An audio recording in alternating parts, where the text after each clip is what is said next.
syahidin wa syakirin walhamdulillahi rabbil alamin. Hadratul mukarramin wal mukarramat, jamaah Bapak Ibu, para sepuh yang sama-sama ulun hormati dan insyaallah semuanya dimuliakan oleh Allah Subhanahu wa taala. Alhamdulillah, kembali bersyukur kita bahwasanya di subuh ini kembali Allah berikan kita kesempatan guna bisa menjalankan ibadah dan diberikan sehat walafiat, diberikan waktu guna bisa menjalankan terutama sholat subuh dengan berjamaah. Tidak hentinya kita berdoa mudah-mudahan apa yang kita lakukan hari ini senantiasa mendatangkan rahmat dari Allah Subhanahu wa taala. Allah berikan ampunan kepada kita, Allah berkahi waktu kita, berkahi umur kita, dan mudah-mudahan kita semua husnul khatimah. Yang kedua, salawat dan salam tidak hentinya semoga dimaruahkan kepada baginda alam Sayyidul Mustafa wal Murtada, Nabi besar Muhammadin sallallahu alaihi wasallam. Tidak lupa pada keluarganya, para sahabat, para tabi'in, para tabi'ut tabi'in, sampai kepada kita yang mudahan kita pun khususnya berkumpul di sini yang istiqamah, yang selalu menjalankan syariat baginda Rasul, nanti di yaumil qiyamah diaku sebagai umatnya. Amin. Amin ya rabbal alamin. Bapak Ibu yang dirahmati Allah, masih menjelaskan tentang masalah hukum perang ini ya.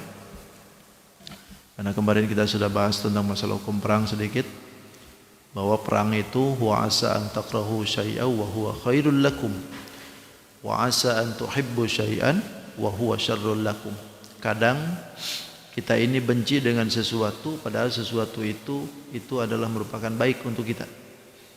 Tapi terkadang ada sesuatu yang kita senangi padahal yang disenangi itu belum tentu baik juga untuk kita. Sama halnya dengan perang. Perang itu mungkin kada nyaman, kada enak, kada baik kelihatannya, tapi bisa jadi kebaikan untuk kita. Kalau enggak perang diinjak-injak terus kita. Tapi sebaliknya ketika Allah Subhanahu wa taala menyuruh kita ini sesuatu yang mungkin menurut kita nyaman, enak, bagus, padahal kata Allah itu jelek, tentu enggak bakalan ada kenyamanan di dalamnya. Lalu kemudian dalam ayat ini akan menjelaskan kembali kelanjutan daripada peperangan itu. Ini sebab nuzulnya ayat ini turun berkenaan dengan adanya syariah. Jadi syariah itu kalau dalam bahasa itu artinya utusan peperangan. Jadi kalau yang perang itu diikuti oleh Nabi itu disebutnya ghazwah. Dipimpin oleh Nabi, langsung tempur dengan Nabi itu ghazwah. Tapi kalau Nabi enggak mimpin, hanya nyuruh para sahabat, itu disebut sariyah. Sariyah itu bisa dari 5 orang atau lebih. 5 orang, 12 orang, 10 orang sampai 200. Itu sariyah disebutnya. Sampai 200 orang. Tapi kalau ribuan kayak perang Nabi itu 3.000, 10.000, wah itu ghazwah disebutnya, perang. Nah, ketika itu baginda Rasul menyuruh Abdullah bin Jahsy, namanya itu Abdullah bin Jahsy. Abdullah bin Jahsy ini siapa? Ini kalau bisa dikatakan ini anak bibinya Nabi. Jadi Nabi punya bibi namanya Umaymah binti Abdul Muthalib. Umaymah ini punya anak dua, Abdullah bin Jahsy dengan Zainab binti Jahsy. Zainab ini jadi istrinya Nabi kan? Zainab ini. Nah, jadi Abdullah bin Jahsy ini anak bibi. Masuk Muslim dia. Diutuslah oleh Nabi membawa sahabat yang lain untuk menggempur, ada yang di daerahnya itu disebutkan daerah Nakhlah, itu arah ke daerah Taif, kalau sekarang itu Nakhlah itu. Nah, ini dilakukan pertama kalinya itu Sariyah itu bulan Ramadan. Bulan Ramadan di 7 bulan ya, 7 bulan setelah hijrah. Jadi mulai Sariyah itu mulai apa bahasa kita tuh intelijen. Jadi mulai intel itu dari mulai 7 bulan setelah hijrah dilakukan intel. Lalu disuruhlah para sahabat itu untuk Sariyah selalu. Disusul lagi pada bulan Syawal, disusul lagi pada bulan Safar, lalu disusul lagi yang keempatnya sebelum perang Badar itu. Nah, itu selalu diadain intel. Jadi intelijen itu sebetulnya bukan dimulai dari sekarang, dulu pun juga begitu.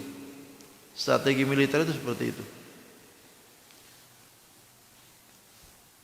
Nah, ini Abdullah bin Jahsy ketika itu meneliti atau menginteli pergerakan orang-orang musyrikin Mekah yang dari atau ke Mekah, dari Taif ke Mekah atau dari Mekah ke Taif. Intelijen terus diintel. Nah, ketika itu tiba-tiba datanglah rombongan, kalau ini tuh binatang sebetulnya itu ba'ir, onta gitu, onta. Ada rombongan onta. Nah, di dalam rombongan onta itu ada 4 orang, di dalamnya orang Quraisy. Orang Quraisy. Lalu setelah itu dipegatlah sama mereka, dicegat. Lalu terjadilah perkelahian. Dari 4 orang-orang Quraisy ini terbunuh 1. Yang 1 tertawan, 2 kabur. Akhirnya dapatlah 1 tawanan dengan beberapa puluh ekor onta. Ini onta mungkin dibeli dari Taif mau ke Mekah kayaknya deh. Lalu dibawalah onta ini sebagai hantaran rampasan. Nah, setelah itu tersiarlah berita bahwasanya pasukan Nabi Muhammad ini telah menghalalkan bulan haram untuk perang. Karena pada waktu itu yang terbunuh adalah Ibnul Hadrami namanya itu. Ibnul Hadrami ini terbunuh pas di akhir bulan Jumadil Akhir. Di akhir, pas Jumadil Akhir waktu sore. Besoknya berarti malamnya masuk ke bulan Rajab kan? Karena tidak diperkenankan peperangan pada bulan haram. Bulan haram itu 4 kan? Bulan Rajab, bulan Dzulqa'dah, bulan Dzulhijjah dan Muharram. Itu tidak diperkenankan peperangan dari mulai sejak dulu tuh. Orang Quraisy sendiri, musyrik sekalipun, itu ketika datang bulan itu mereka hormati betul. Gak ada yang merampok, gak ada yang membunuh itu. Pokoknya gak ada peperangan dah. Biasanya kalau antar kampung dengan suku-suku itu demen betul perang itu mereka tuh. Makanya jangan heran kalau zaman sekarang pun juga demen perang kan. Karena dari dulu juga begitu. Nah, lalu tersiarlah berita itu bahwa Muhammad dengan pasukan ini telah menghalalkan peperangan di bulan haram. Lalu datanglah sahabat yang tadi ke Rasulullah. Ya Rasulullah, bagaimana ini? Kami kan tidak tahu bahwa ini adalah bulan haram gitu. Padahal yang dibunuh itu adalah akhir dari bulan haram, bulan Jumadil Akhir. Masih belum masuk sebetulnya gitu. Tapi karena kadung sudah tersiar kemana-mana, karena WA sudah dapat kemana-mana. Akhirnya timbul kacau. Nah, dituduhlah ini muslimin ini sebagai biangkerok penghalalan daripada peperangan di bulan haram. Lalu turunlah ayat ini. Kata Allah, yas'alunaka 'anis syahril haram qitalun fih. Wallahu a'lam bihaqiqatil murad. Yas'alunaka, mereka bertanya kepadamu ya Muhammad, 'anis syahril haram, dari bulan haram, qitalun fih, yaitu berperang di bulan haram. Qul, katakan ya Muhammad lahum, pada mereka itu, qitalun fihi kabir, berperang di bulan haram itu kabirun, dosa besar.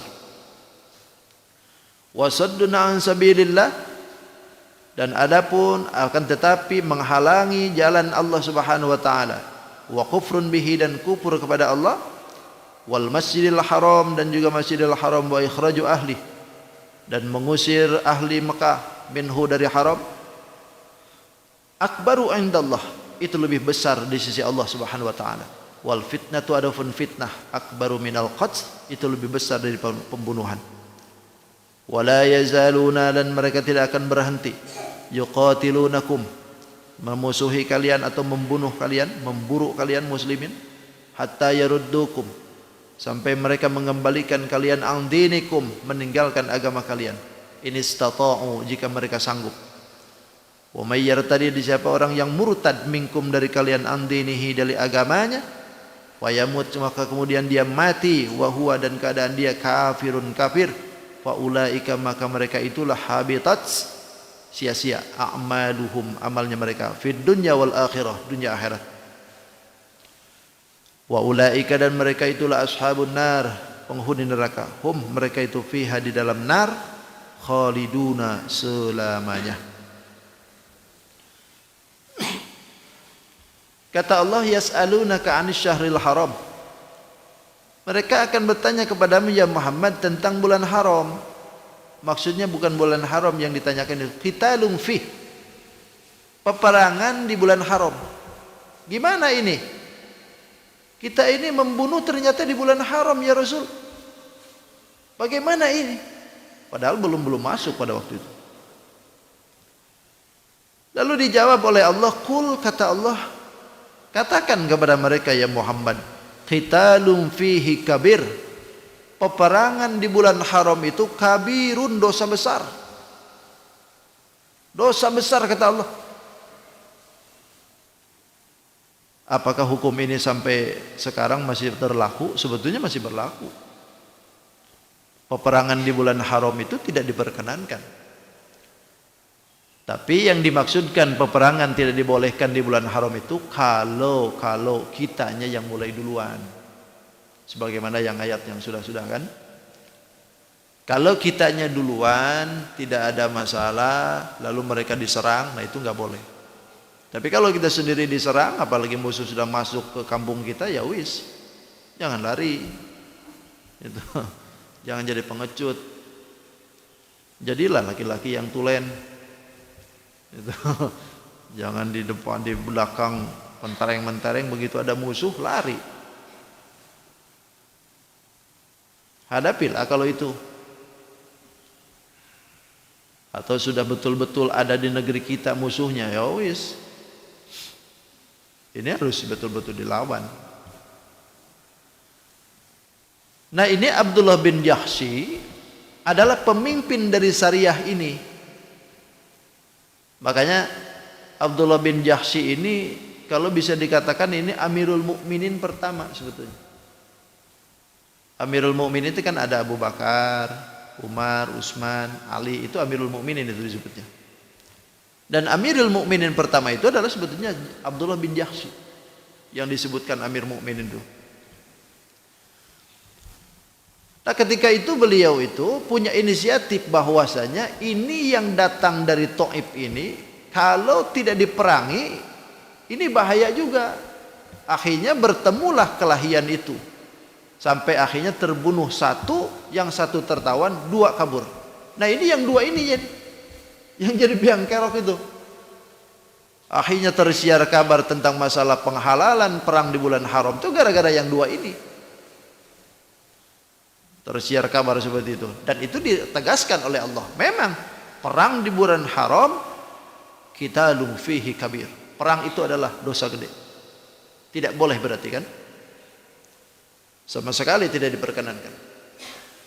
Akan tetapi kata Allah, wasaddun an sabilillahi wa kufrum bihi wal masjidil haram wa ikhraju ahli minhu akbaru indallah.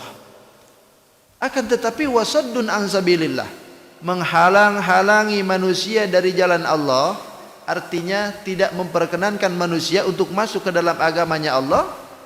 Wa kufrum bihi, dan kufur terhadap Allah.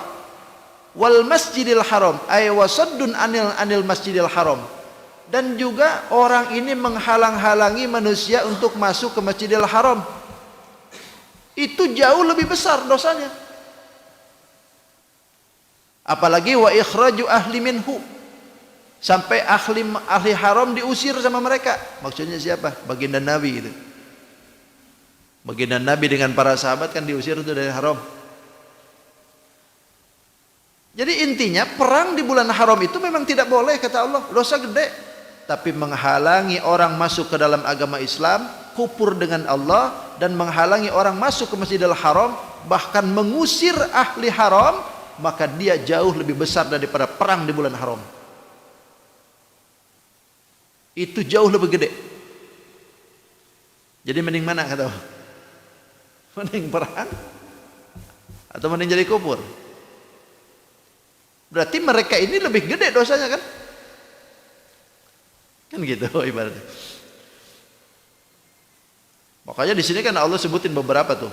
Wasaddun an sabilillah, pertama melarang-larang orang dari jalan Allah, kufur kepada Allah, lalu menghalangi orang masuk ke Masjidil Haram, bahkan mengusir orang ahli haram. 4 alasan Allah Subhanahu wa taala membolehkan para muslimin ketika itu perang walaupun di bulan haram, karena mereka lebih musyrik daripada apa yang dilakukan muslimin. Jadi tidak boleh gitu. Tapi kalau misalkan mereka ini lebih dahsyat lagi. Makanya wal fitnatu akbaru minal qatl. Fitnah yang dimaksudkan itu bukan fitnah sebagaimana asumsi kita kan. Fitnah itu menuduh seseorang sesuatu gitu kan, fitnah kan. Tapi maksudnya itu adalah syirik. Kemusyrikan yang ada di diri orang-orang musyrik itu lebih besar dosanya daripada membunuh di bulan haram. Itu lebih besar. Jadi kemusyrikan ini kan lebih besar. Bahkan di dalam ukuran dosa, pangkat dosa yang paling nomor wahid itu kan musyrik. Pangkat yang paling nomor 1 itu musyrik. Bahkan Nabi sendiri menyebutkan la syai'a akhbasu minhuma. Tidak ada sesuatu perdosaan yang lebih dahsyat, lebih gede daripada keduanya. Bahkan tidak ada lagi dosa yang lebih gede daripada keduanya, lebih najis bahkan disebutnya oleh Nabi. Tidak lagi di atasnya kecuali 2 ini. Apa itu? Yang pertama asyirku billah wa adarru lil muslimin. Pertama musyrik kepada Allah lalu membahayakan muslimin. Itu dosa paling gede. Gak ada lagi di atasnya yang paling gede daripada itu. Jadi kalau kita dosa, ada maksiat, masih mending dah ketimbang musyrik gitu. Jadi walaupun ada dosa, ada maksiat, jangan musyrik aja gitu lah. Mungkin pernah zina, mungkin pernah mabok, durhaka dengan orang tua, itu pun dosa gede. Tapi jangan musyrik aja gitu. Asal jangan musyrik aja. Kalau musyrik ini lah habis sudah. Itu masih mending itulah ibaratnya. Walaupun itu dosa gede juga sebetulnya, tapi masih di bawah levelnya sama musyrik. Kenapa mereka ini dikatakan lebih besar dosanya daripada yang dilakukan oleh Abdullah bin Jahsy tadi? Sebab kata Allah, wala yazaluna yuqatilunakum yaruddukum an dinikum. Alasannya wala yazaluna, mereka itu tidak akan berhenti. Orang kufur itu tidak akan berhenti yuqatilunakum, memerangi kalian orang mukmin.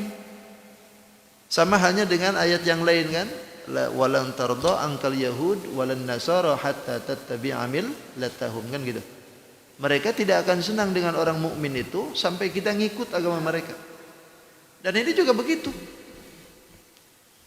Mereka itu orang musyrik itu tidak akan berhenti untuk memerangi kita hatta yaruddukum an dinikum, sampai kita ini kembali meninggalkan agama kita. Jadi yang diinginkan mereka itu meninggalkan agama kita. Berarti kalau ngikut dengan mereka aman. Kalau ngikut agama mereka dilindungi. Tapi kalau enggak, udah. Itu dari dulu. Dari dulu. Jangan aneh, jangan aneh. Karena di dunia ini hanya 3 saja. Yang jadi dasarnya di dalam Quran itu 3 saja. Yang kotak-katik itu 3. Musyrikin, kafirin, munafikin. Jadi, sementara kita mukmin. Mukmin 1 melawan 3. Musyrikin, kafirin, munafikin. Jadi jangan heran kenapa dikit-dikit muslim yang disalahkan. Karena memang 3 kok. Musuhnya 3. Kalau enggak musyrik, kafir. Kalau enggak kafir, munafik. Yang lebih bahaya ini yang nomor 3, munafikin ini. Dia bisa kemana-mana soalnya. Ikut jemaah subuhan lagi dia. Munafikinnya kan bingung. Itu.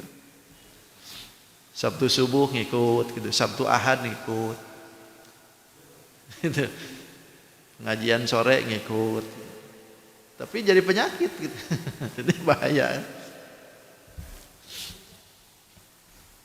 Jadi tabiatnya musyrikin itu memang begitu dari dulu juga. Jadi jangan kaget, jangan heran kalau seandainya sekarang ini kok dikit-dikit kita yang disalahin, kita yang dituduh teror, yang terorisme itu kan, radikalisme itu, kita yang dituju itu. Ya pantas saja lo 3 lagi nuduhnya, Bang. Jadi perbuatan yang dituduhkan ke kita itu dari 3 golongan ini. Gitu. Jangan salah. Jadi mereka itu akan mengembalikan kita ke dalam agama yang dulu gitu. Tapi ini stata'u, kata Allah, jika mereka sanggup. Berarti sampai kapanpun sebetulnya nggak bakal sanggup. Karena Allah sendiri sudah menyebutkan sibghatallah. Wa man ahsanu minallahi sibghah wa nahnu lahu 'abidun.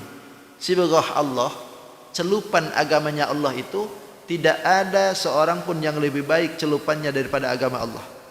Apa yang dimaksudkan sibghah itu? Sibghah itu dalam arti adalah nur cahaya ilahi.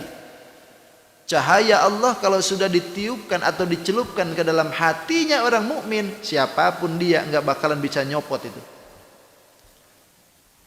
Sampai kapanpun itu. Hatta digantung sekalipun orang mukminnya nggak bakalan copot kalau sibghahnya Allah sudah diterapkan dalam hatinya. Karena sibghah itu ibarat celupan tinta dicelupin ke kain, dituliskan ke kain sampai jadilah batik. Itu kain batik kalau sudah ditulisin macam begitu sampai lapuk sekalipun itu kainnya, tetap aja tulisannya nempel. Begitulah sibghah itu. Jadi ketika celupan Allah sudah dititipkan dalam hatinya, jadi mukmin, makrifat ke Allah, sampai kapanpun digoda apapun biasa-biasa aja, tenang aja dia. Apalagi disuruh keluar dari muslim, oh nggak bakalan. Mending mati dia, ibarat kata mending mati berkalang tanah daripada hidup bercermin bangkai. Filosofinya luar biasa. Harus begitu iman tuh. Jangan mencele-mencele.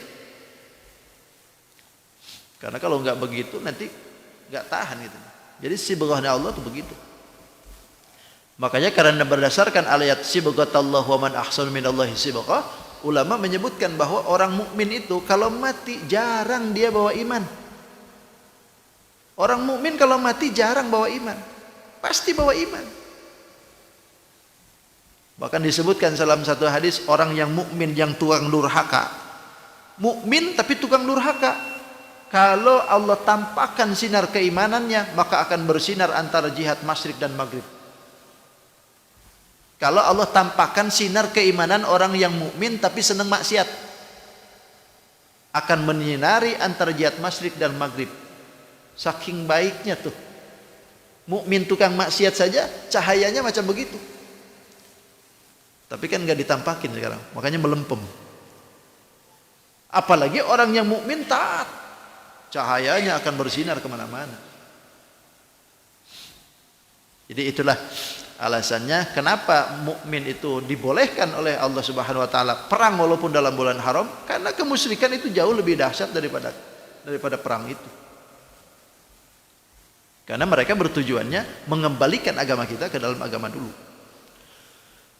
Makanya kata Allah, wa may yartadid minkum, siapa orang yang murtad daripada kalian an dinihi, meninggalkan agamanya, wa yamut, maka kemudian dia mati wa huwa kafir, maka dia itu matinya dalam keadaan kafir, wa ulaika habitat a'maluhum, maka mereka itulah kata Allah habitat a'maluhum, amalnya sia-sia. Yang dimaksudkan amalnya sia-sia itu adalah amal solehnya dihangus, diputus oleh Allah.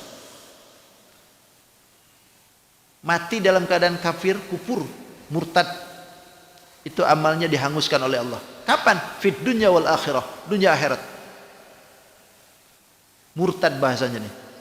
Wa may yartadid itu murtad. Berarti dia sudah muslim. Ketika orang itu sudah muslim, baru keluar daripada muslim, lalu dia terus-terusan jadi keluar dari muslim, maka dia murtad. Maka ketika dia murtad, amal solehnya dihanguskan oleh Allah. Habitat sa'amaluhum, kata Allah. Naudzubillah min dzalik kan. Puluhan tahun kita sholat, zakat, puasa, haji dan sebagainya, lalu tiba-tiba murtad. Selesai, amal hilang.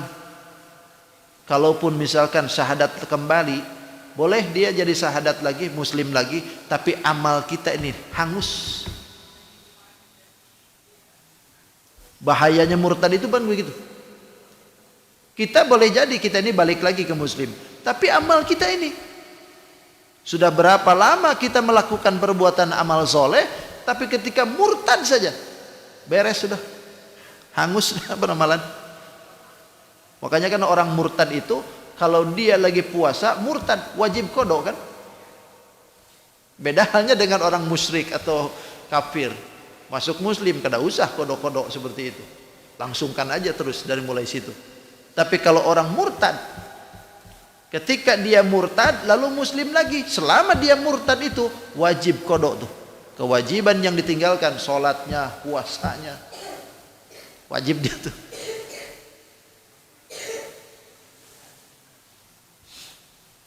Jadi kerugian ya. Makanya janganlah kita jauh-jauhkan murtad dari kita ya.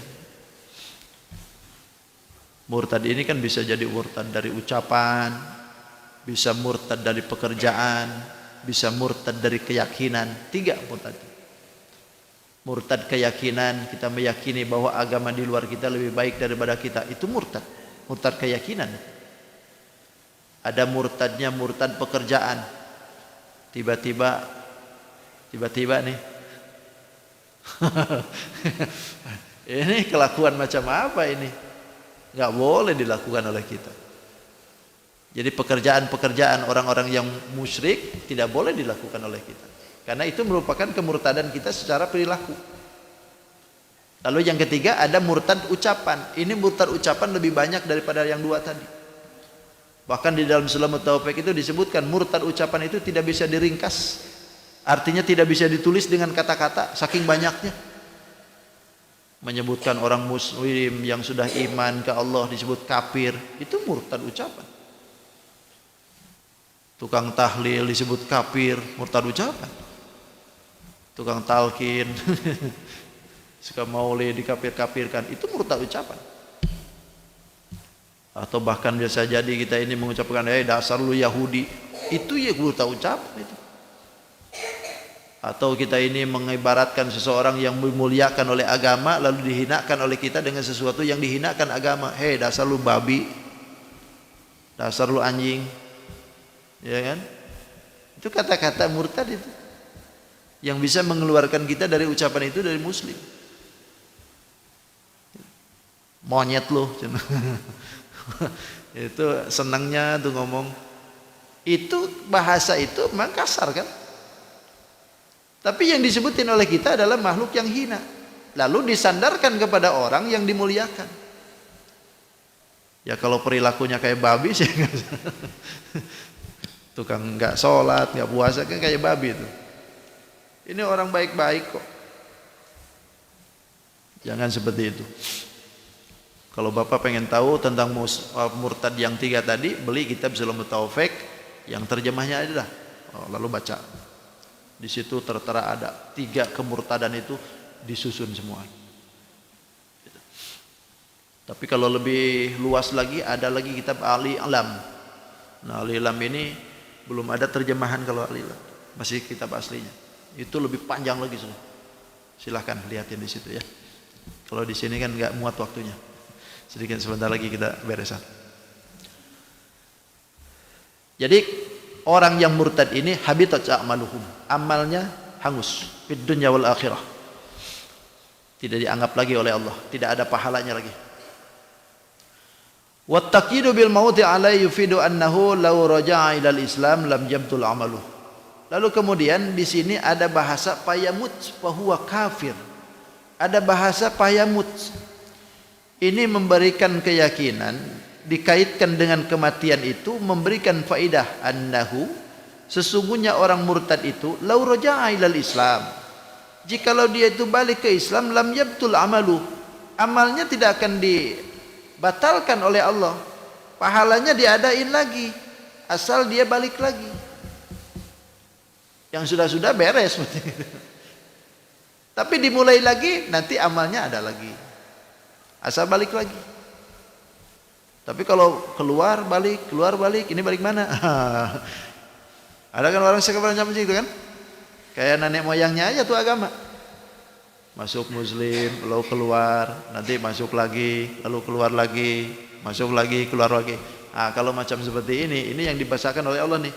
Innal ladzina amanu summa kafaru summa amanu summa kafaru summa zdadu kufran lam yakunillahu sabila. Kata Allah, sesungguhnya orang yang beriman lalu kafir, iman lagi, kafir lagi, iman lagi, kafir lagi. Ini kalau orang macam seperti ini udah, kata Allah, nggak ada lagi jalan sudah. Nggak ada toleransi lagi kalau orang bolak-balik macam begitu. Karena dianggapnya mainan ini agama. Tapi kalau cuman iman, kafir, lalu iman lagi, ini masih mending. Tapi kalau sudah iman, kafir, iman, kafir, iman, kafir. Kalau macam seperti ini bolak-balik, ini sudah. Allah nggak ada toleransi sudah. Ditutup langsung oleh Allah. Jadi jangan coba-coba ya. Naudzubillah, summa naudzubillah. Mudah-mudahan kita dihindarkan dari kekafiran. Bahkan kata Allah, wa ulaika ashabun nar. Mereka itu adalah ashabun nar, penghuni neraka. Hum fiha khalidun, selamanya di dalam situ. Nah, ketika ayat ini turun, para sahabat ini mengira bahwasanya pertempuran yang dilakukan oleh mereka itu, walaupun mereka itu dimaafkan, tapi peramalan ini habitat a'maluhum. Mereka mengira amalnya dihapus oleh Allah, sehingga tidak ada lagi pahala yang tersisa. Karena akibat perbuatan itu, sahabat Abdullah bin Jahsy dengan yang lain itu punya keyakinan seperti itu. Lalu turunlah ayat ini untuk memberikan penjelasan bahwa apa yang dilakukan oleh sahabat itu tidak membatalkan amal mereka. Kata Allah, innal ladzina amanu, sesungguhnya orang-orang yang beriman, walladzina hajaru, dan orang-orang yang berhijrah, ay faraqu autanuhum, mereka tinggalkan negeri kampungnya lalu berhijrah, wajahadu fi sabilillah, dan mereka berperang di jalan Allah karena li'ala dini, untuk menegakkan agamanya Allah. Ulaika yarjuna rahmatallah, mereka itulah yang mengharapkan rahmat Allah Subhanahu wa taala. Jadi artinya memberikan pengesanan dalam ayat ini, Abdullah bin Jahsy dengan sahabatnya tidak jadi dosa. Karena pada waktu itu mereka berpendapat, wah saya ini jadi dosa sudah. Apa yang dilakukan oleh mereka ini seolah-olah salah gitu. Padahal tidak. Bahkan Allah menyebutkan wallahu ghafurur rahim, dan Allah Maha Pengampun lil mukminin, kepada orang mukmin, ar-rahim, dan juga Maha Penyayang terhadap orang mukmin. Siapa? Abdullah bin Jahsy maksud. Allah ampuni kesalahan Abdullah bin Jahsy, bahkan Allah berikan rahmat kepada Abdullah bin Jahsy. Itu. Di salah satunya rahmat yang diberikan oleh Allah itu adalah ghufranun khati'atuhum. Sahabat yang ketika itu melakukan kesalahan diampuni oleh Allah. Lalu yang kedua, rahimnya Allah, wa qismul ghanimah. Allah berikan ghanimah kepada mereka. Ontanya dibawa kan? Ampunan dapat, onta banyak. Jadi dua keuntungan diberikan oleh Allah kepada mereka tuh. Makanya inilah yang diberikan oleh Allah Subhanahu wa taala. Nah, makanya ketika surah turun ayat itu, baginda Rasul pun minta bagian 1/5 akan diberikan dari hasil ghanimah itu. Itu. Ini merupakan anugerah bagi mukminin ya. Jadi peperangan di bulan haram itu tidak boleh. Tapi kalau misalkan mereka itu sudah memulai duluan, ya udah perang aja. Karena kemusyrikan itu lebih dahsyat dosanya daripada perang di bulan haram. Wallahu a'lam bishawab. Yas'alunaka 'anil khamri wal maisir. Sudah cukup lah. Panjang lagi nanti. Nanti akan bertanya mereka tentang minum-minuman keras, mabok nih. Tentang masalah hukum mabok nanti. Cukup. Terima kasih. Mudah-mudahan yang bisa sampaikan bermanfaat. Insyaallah kita ketemu lagi di Sabtu yang akan datang. Ada pertanyaan ya? Agak karena ini kisah aja, berkisah aja. Bukan hukum-hukum ya. Agak sedikit capek juga nih pikiran. Terima kasih atas segala perhatian. Mohon maaf atas segala kehilafan. Wallahu muwaffiq ila aqwamit thoriq. Assalamualaikum warahmatullahi wabarakatuh. Allahumma shalli wa sallim ala sayyidina Rasulillah ajma'in. Bismillahirrahmanirrahim. Wassalatu wassalamu ala asyrafil anbiya wal mursalin sayyidina wa lana Muhammadin al-amin. Allahumma shalli ala sayyidina Muhammad wa ala ali sayyidina Muhammad. Allahumma rabbi anfa'na bima 'allamtana rabbi 'allimna alladhi yanfa'una rabbi faqihna wa faqih ahlana wa qurabati lana fi dinina. Tawassalna bi ta'alimin tawassalna bi ta'alimin antarzuqana al-wasi'ah wa antarzuqal amanah. ربنا تقبل دعاء إنك أنت السميع العليم وتب علينا إنك أنت التواب الرحيم ربنا آتنا في الدنيا حسنة وفي الآخرة حسنة وقنا عذاب النار بفضل سبحان ربك رب العزة عما يصفون وسلام على المرسلين والحمد لله رب العالمين تقبل الله منكم سبحانك اللهم وبحمدك أشهد أن لا إله إلا أنت أستغفرك وأتوب إليك.